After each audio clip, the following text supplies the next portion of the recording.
MS Now's Inez de la Cuetara is standing by for us in Jerusalem. Also with us, U.S. Navy Vice Admiral Robert Harward. He's a senior advisor at the Jewish Institute for National Security of America. Inez, the British government says these 3 ships have been hit near the Strait of Hormuz. The U.S. military says it has eliminated 16 Iranian mine-laying vessels in this strait. What is the situation like there now? Yeah, and lots of concerns about everything going on in the Strait of Hormuz. Those 3 ships, just the latest in a string of attacks on vessels in or near the Strait of Hormuz. The UK Trade and Maritime Operations saying that since the beginning of the war, at least 17 ships have been targeted, and the Iranians are threatening to send the price of oil surging to $200 a barrel if this war continues. So lots of concerns about what that's going to mean for the global economy.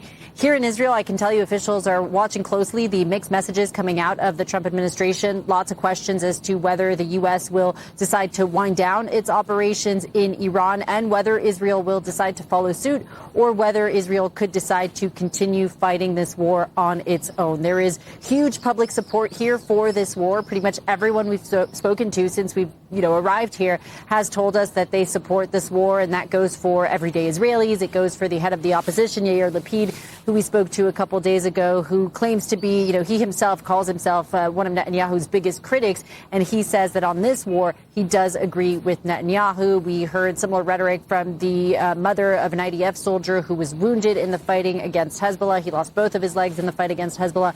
And she told us that still she supports this war. So lots of public support for this operation. And today we heard from the Israeli defense minister saying that this war will not have any time limit, that they're going to keep going for as long as it takes for them to achieve all their objectives. So I think going forward, the interesting thing to watch is going to be to what extent the Israelis try to lobby the Trump administration to keep this war going. And we know that the special envoy, Steve Witkoff, did speak to CNBC, and he says that he will probably be coming to Israel next week to coordinate war plans. Admiral, just zooming into what's happening in the Strait of Hormuz, the reports of mines being laid there, the reports of projectiles hitting British ships sometime today. How much of an escalation is this? I think more than an escalation, it's their last desperate stance to keep and save the revolution, so to speak. But look, we know they have mining capability. That was always part of the plan. They went after the assets that could put the mines in place. They went after the facilities that stored the mine. We have an incredible range of capabilities in case they do get any of the mines.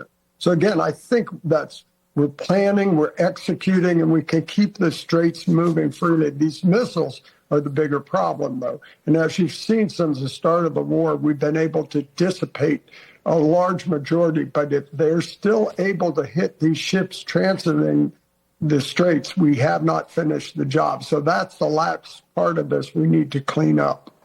Help us understand, because the administration and the military, they keep touting success in terms of all the damage the U.S. is doing to the Iranian Navy. So, I mean, how are Iranians able to lay these mines? Because there's always those lone wolves, those guys who are acting independently because they don't have communications that have some of those assets. So you're right. We're going to ultimately need to address all of them, eradicate all of them. That's on path right now. That's occurring as we speak. But until the ships are flowing freely, we won't be done. And back to the end of the war, if once we eradicate the missiles, ships are running freely, the war is technically over, but the end state is not. And if the end state is removing the regime, that's going to take a little longer. But time is then on our hands because commerce is flowing. There's no threats to anyone. And we can have time to deal with that because that's an internal Iran issue. I mean, the president said that there's practically nothing left to target. Is that how you see it? Well, until there are no missiles flying and there are and the ships are moving freely, there's obviously something to strike. But those are hidden, they're moving, so it's hunting them down and hitting them. But that's the last 5% of military power in Iran. So you can't traditionally target them because that's a pre-planned operation. We're acting and reacting. We have to find them. We then have to target, and then we have to hit them. And we're down to the last part of that. So that's why this thing is dragging on a few more days. But I think we're at the tipping point and anticipate that happening in the very near future. Meantime, Inez, Israel and the U.S. unleashed this barrage of attacks in Iran in the past 24 hours. And in Tehran alone, a city with a population of 9 million people, toxic rain and smoke have filled the skies. Local water supplies could soon fail entirely. What more are you learning about what is happening inside Iran right now?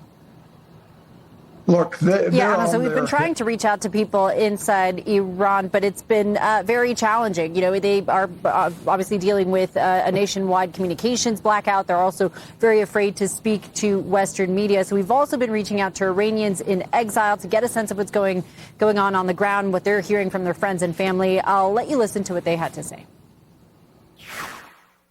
People that have been in touch, like once a day, twice a day, friends that I have in Iran, videos that we receive in Iran International via people from inside. You can hear people happy, filming the rooftops.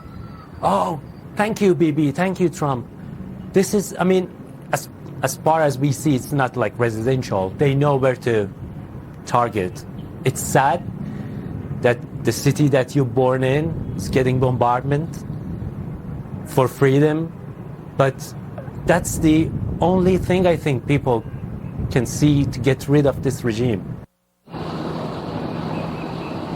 Now, the U.S. and Israel, of course, have been calling for regime change, but it's unclear to what extent the people of Iran are preparing to mobilize. Iranians we've been talking to tell us that is coming, that right now people are just scared. They're waiting for the bombs to stop falling, and they're basically waiting for the U.S. and Israel to carry out enough strikes to weaken the regime sufficiently that they would feel safe enough to take to the streets and try to take control of their government. But they also tell us that there is a fear that should the U.S.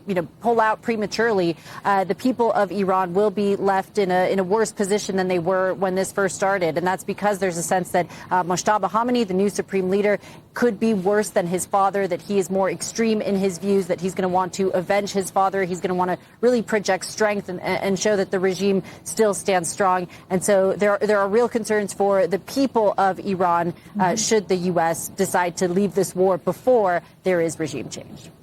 Admiral, the Trump administration has called on the Iranian population to rise up. How's that supposed to work when they're facing these really dangerous conditions with the ongoing strikes happening? Essentially, they're under assault right now by the U.S. and Israel.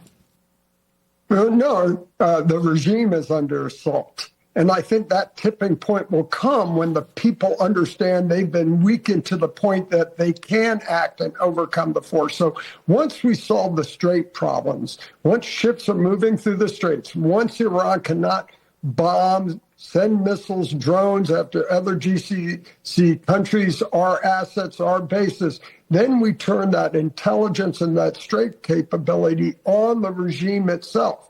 Look, we have a long history of 30 years of hunting people down, finding them, fixing them up to a location, and finishing them. That's what will happen here. And at that point, then the Iranian people will be empowered and know they have the support on the ground to give them the balance of power in their effort and seize control of the government. So it's a matter of time. But it's time where the only risk is to the people of Iran. There's no risk external to Iran, and we can double down on that capacity to turn that tide. What makes you so confident that just taking out leader after leader in the Iranian government is going to be enough? Don't you have to flip the allegiance of the IRGC, their big fighting force? Well, that's exactly right. But it's also the artiste, the professional army. But when you get into the business, and believe me, it's just not the leadership at the top. It's the leadership at the operational levels, the generals who run the IRG. And once some of them start being removed from the chessboard, they're going to realize, man, do I want to go down with the ship? No, we'll let the captain go down with the ship. We're going to stay and be part of the future. So that's all that is very doable. So I think it's not just the top leadership you refer to, it's that operational level. As we target more of them will call into question their allegiance and flip. We saw the same thing play out in Iran in 1979. That's what caused the final demise. The army, instead of suppressing the people, turned with the people. You're going to see the same thing here when we get to that type of targeting that takes the full capacity and capability of the American intelligence service, the Israelis, and other allies in this effort onto the regime and those people who cannot be part of the future of Iran. So I think this is inevitable. Quickly, can you do that without putting U.S. troops on the ground? Yes. Yes. Okay. We'll have you back and we can dig deeper there. Thank you so much, Vice Admiral Robert Harward and Inés de la Cuetara.